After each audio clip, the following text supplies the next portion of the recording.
Today we will discuss about action potential. What is action potential?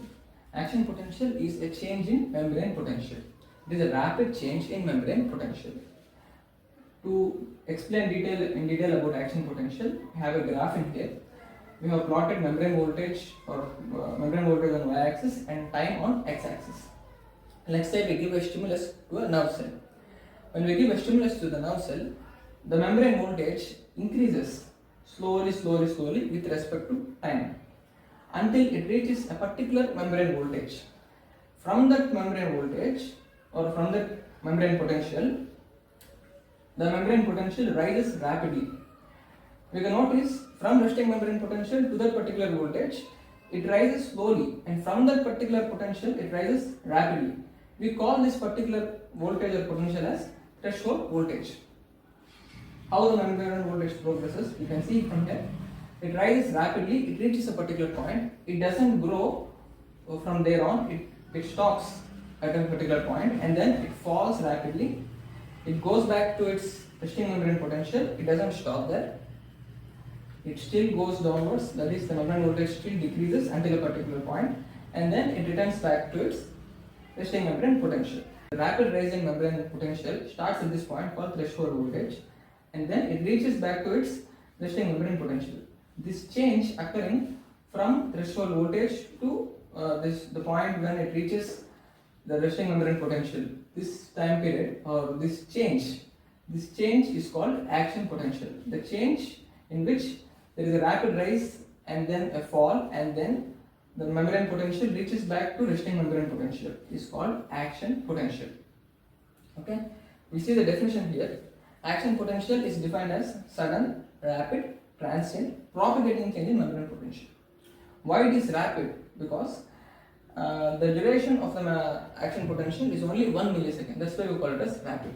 We call it as transient because from the resting membrane potential there is a change, and when it reaches threshold voltage, the action potential fires or the action potential starts, we say, and it reaches back to resting membrane potential. So it is a transient change. It returns back to its original state.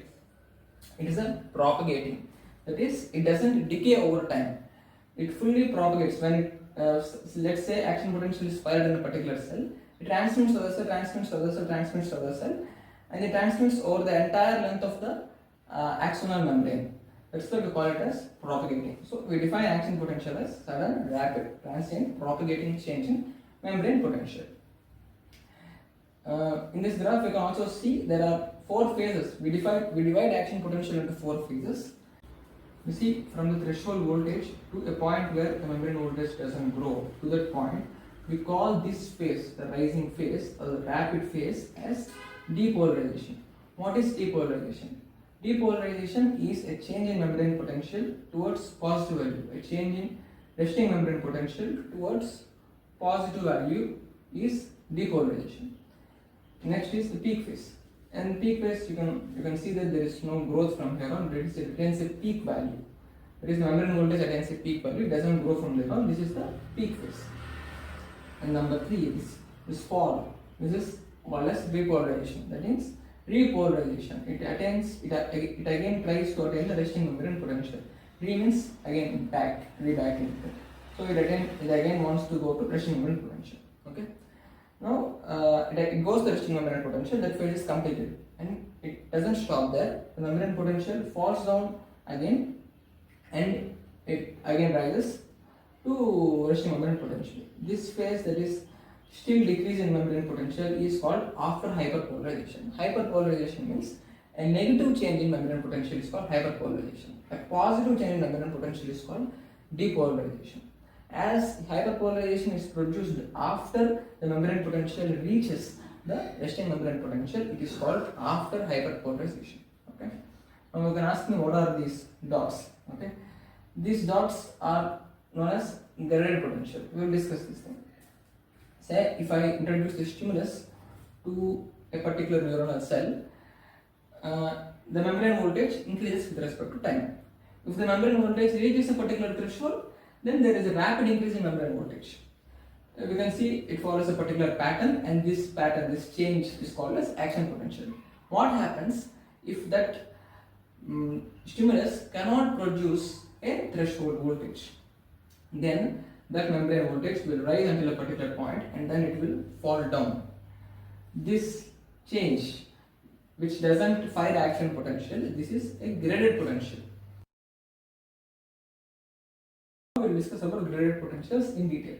The same thing, we draw a graph with membrane voltage on y-axis and time t on x-axis. We introduce a stimulus to the neuronal cell. That stimulus is not a threshold stimulus. That means the stimulus is not capable of inducing the threshold voltage. That means the voltage that we get from the stimulus is not the threshold voltage. The stimulus cannot get the voltage up to threshold level. It is a sub-threshold stimulus. That means the stimulus will get the change in membrane potential below the voltage level. That type of stimulus, we are considering three types of stimulus. 1, 2, 3. Okay. Let's say in the first case we have a stimulus which strength is low and is of a lower duration. We have 10 here, the amplitude is low and the time duration of the graded potential is low. If we increase the strength of the stimulus, for example, there is warm water and there is too much of hot water. The strength of the stimulus is more in hot water than in warm water. Like that, if we increase the strength of the stimulus, then what will happen if in the membrane potential? The amplitude of the membrane potential will increase. And if you apply for the same duration, the duration will be same. If you apply the same stimulus for longer duration, and if we increase the amplitude or strength, the amplitude and duration, both of the membrane voltage will increase. We get a high amplitude and a high duration. Okay. If say this graded potential or this change is this change is increasing the voltage up to threshold potential, then an action potential is fired. Okay. So here the amplitude and the duration, both the amplitude and duration vary with respect to stimulus. That is, the amplitude of the potential vary with respect to strength of the stimulus and duration of the potential vary with respect to duration of the stimulus. These are local changes. Why? Because these changes in potential decay over a certain distance. That means it can propagate from cell to cell, but after a certain distance it stops. Whereas the action potential, it propagates over the entire length of the axonal membrane, where graded potentials decays over a certain period of time. It only transfers up to certain cells. That's why these are called as local changes. Now if you see the definition, graded potentials are local changes in membrane potential whose amplitude and duration vary with respect to stimulus.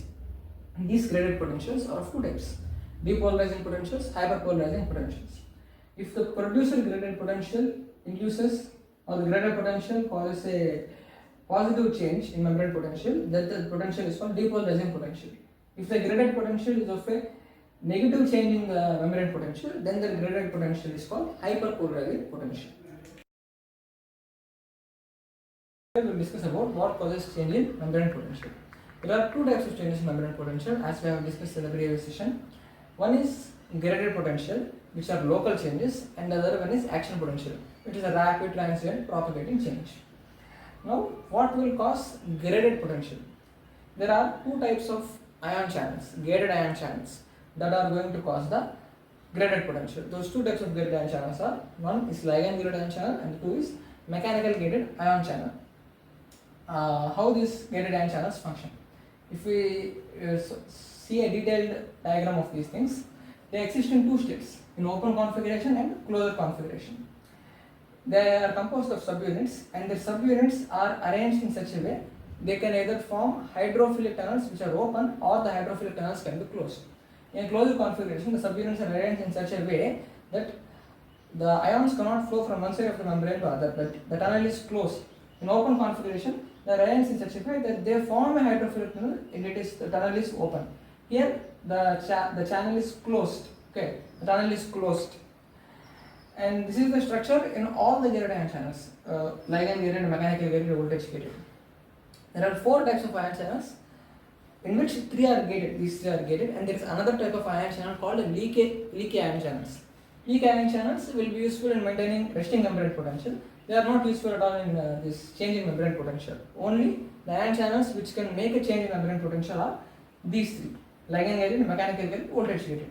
Whereas these two, ligand gated and mechanical gated, cause the graded potential. How? Because Say if we say a mechanical gated ion channel. Mechanical gated ion channel responds to stimulus of pressure.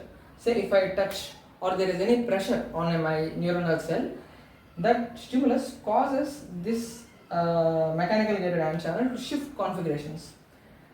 Generally, it will be in closed configuration. Any stimulus given to that cell will shift the configuration from closed to open. When it shifts from closed to open, there will be ion flow. Depending on the ion, it will be either depolarizing or hyperpolarizing. Say if it is sodium ion will rush into the cell causing depolarizing potential. If it is potassium ion will rush out of the cell causing hyperpolarizing potential. If it is chloride ion will rush into the cell causing hyperpolarization. Okay. When it is ligand gated ion channel, the stimulus is a neurotransmitter. We generally observe this in dendrites, in the postsynaptic neuron. In the synapse, neurotransmitter in the synapse, in the presynaptic neuron, a neurotransmitter is released. This neurotransmitter interacts with the ligand gated ion channel and shifts the configuration of the ligand gated ion channel, or it is, we can say, ligand gated ion channel is activated. It shifts from closed configuration to open configuration. The same thing happens as in mechanical gated ion channels. Ions flow, making a change in membrane potential, either hyperpolarizing or depolarizing. Now, what is the difference between these two and voltage gated ion channel? These two will make a change in, or these two will induce graded potential, but this doesn't induce graded potential. Why? Because this will only open at a particular voltage. The stimulus for this is not pressure or neurotransmitter. The stimulus for this is voltage, and this will open at a particular voltage called threshold voltage. We have already observed this term in our previous class, and this is useful for generating action potential. Basically, these two channels will generate graded potential. If the graded potential reaches threshold voltage, that threshold voltage, at that particular point, at that threshold voltage, these voltage gated channels open, causing a rapid increase in influx of sodium ions. This rapid influx of sodium ions causes a rapid rise in membrane potential. Thus, rapid rise in membrane potential eventually causes action potential. So, we can say voltage gated ion channels causes action potentials. There are different types of voltage gated ion channels: potassium, sodium, and other things. Okay. Now, this voltage gated ion channel has three states: deactivated, activated, inactivated. It also exists in only these two configurations, closed and open, but we say it is in three states. That is, closed configuration has two states here. Number one state is deactivated. Generally, at rest, the voltage gated ion channel will be deactivated if there is no stimulus to this voltage gated ion channel. When there is a particular stimulus, that is the threshold stimulus which can induce threshold voltage. When the threshold voltage is reached, this voltage gated ion channel will shift from deactivated state to activated state. Eventually, when the membrane potential reaches a particular voltage, that activated state will shift from activated to inactivated state. Here, deactivated is closed, activated is open. When a particular voltage is reached, it shifts to activated. That is, from closed configuration to open configuration. This shift from closed to open allows the rapid influx of ions. Generally, in action potential, it allows the rapid influx of sodium ions if it is a voltage gated sodium channel. Eventually, membrane potential rises until a certain point. Then the activated state shifts to inactivated state, or it becomes closed. For sodium, it is positive. For other ions, it may be other valency. So at a particular voltage, the activated shifts to inactivated state. Eventually, inactivated after a particular time, it shifts to deactivated states. There is a time period in which the inactivated state shifts to deactivated state. This time period from inactivated state to deactivated state is relative refractory period. We will discuss about relative refractory period in the next topic. Okay. In this class, we will read in detail about four phases of action potential: depolarization, peak phase depolarization, hyperpolarization. In the previous class, we know that when we introduce the stimulus will increase the graded potential through the opening of ligand gated ion channels or mechanical gated ion channels. Say if the graded potential reaches the particular value of threshold potential, that is minus 55 millivolts, it causes the opening of voltage gated ion channels. It causes the opening of both voltage gated ion channels, voltage gated sodium ion channels and voltage gated potassium ion channels. But the voltage gated potassium ion channels, though they activate, they don't open at that particular time. voltage gated sodium channels open at that particular time. They open very rapidly. Voltage gated potassium channels open slowly. So, though they are activated with respect to time, they don't open at that particular point. In this graph, I have indicated membrane voltage as red, permeability of sodium, that is how many voltage gated sodium channels are open, that much higher is the permeability. Okay? The permeability is a function of voltage gated sodium channels, and permeability of potassium is a function of number of voltage gated potassium channels that are open. Okay? Blue line indicates permeability of sodium and green line indicates permeability of potassium. This and membrane voltage doesn't correlate with this blue and green line. Okay? These are just in respect to time here. So, when we say depolarization, that is here, at the threshold potential, the voltage gated sodium ion channels open. This results in the inflow of sodium ions. The inflow, that is the rapid inflow of sodium ions, causes depolarization of the cell membrane. That is, cell membrane turns more positive. When the cell membrane potential, when the cell membrane potential turns more positive, it causes more opening of voltage gated sodium ion channels. This more opening causes more positive change in membrane potential, and the same positive change in membrane potential causes more opening. So this causes a loop. We say it has a positive feedback cycle. This positive feedback cycle is responsible for the rapid rise in membrane potential up to peak potential. Why up to peak potential? Because when the membrane potential reaches the peak potential of plus 40 millivolts, the voltage gated sodium ion channels start sensing the potential and they close. They start to close at that particular point. As the voltage gated sodium ion channels start to close at that particular potential, the membrane potential doesn't grow from there on. So we call this as peak potential is plus 40 millivolts, and this phase is peak phase, and the phase from threshold potential to peak potential as depolarization. And coming to depolarization after hyperpolarization. If we can see in this graph, permeability of sodium here rises rapidly, whereas permeability of potassium, which is here indicated by green line, it starts when the membrane potential reaches threshold potential, but it doesn't increase it doesn't rise with respect to time. It only rises when, or it rises at that particular point when the membrane potential reaches peak potential. That is, it takes time to open, and that time is the same time at which the sodium ion channels start closing. That time is the same time at which potassium ion channels start opening. That is the time of peak potential. So, after this peak potential, the voltage gated sodium ion channels start closing, and voltage gated potassium ion channels start opening.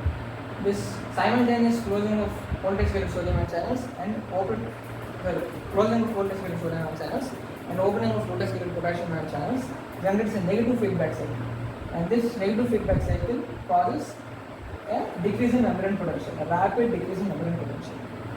As this rapid decrease in membrane potential turns the membrane potential towards, or it again causes the membrane potential to return back to its resting state, the original state, it is minus 70 millivolts. We call this change in membrane potential as depolarization. That is the third phase as depolarization. You can see here the permeability of potassium doesn't decrease, or it doesn't stop when the membrane potential reaches resting membrane potential.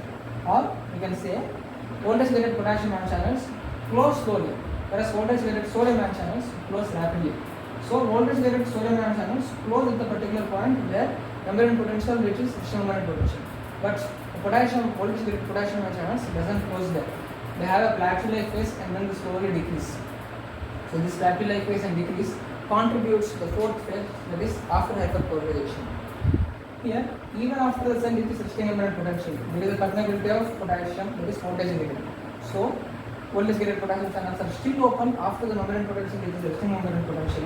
That causes an efflux of potassium ions from inside to outside, resulting in hyperpolarization, that is decrease in membrane potential. As the decrease in membrane potential occurs after the cell reaches resting membrane potential, we call this phase after hyperpolarization. In this session, we will discuss about solid refractory and radial refractory. When we say anything is refractory, if it doesn't respond to stimulus or it doesn't respond, we say it is refractory. When we say cell is refractory, in this case, we say refractory means the cell doesn't respond to the stimulus, we say the cell is refractory to the stimulus. So, how do we define absolute refractivity and relative refractivity? Absolute refractory period means the cell is in absolute refraction. That is, no matter how strong the stimulus you give, the cell will be an absolute refractory period. The relative refractory period means the cell will respond to stimulus, provided the stimulus should be larger or should be of greater strength than the normal stimulus required for that cell to fire an action potential.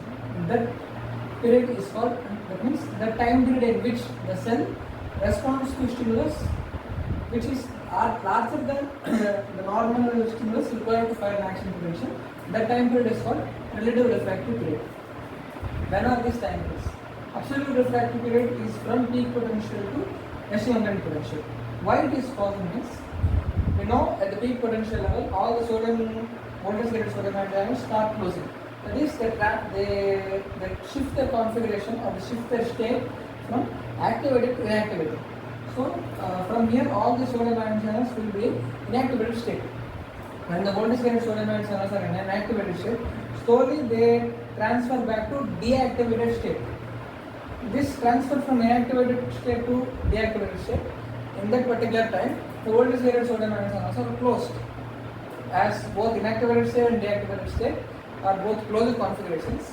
From here, from the peak potential to the resting membrane potential time period, in that time period, the voltage gated sodium ion channels shift from inactivated to deactivated state, both are closed. So in this time period, voltage gated sodium ion channels are closed.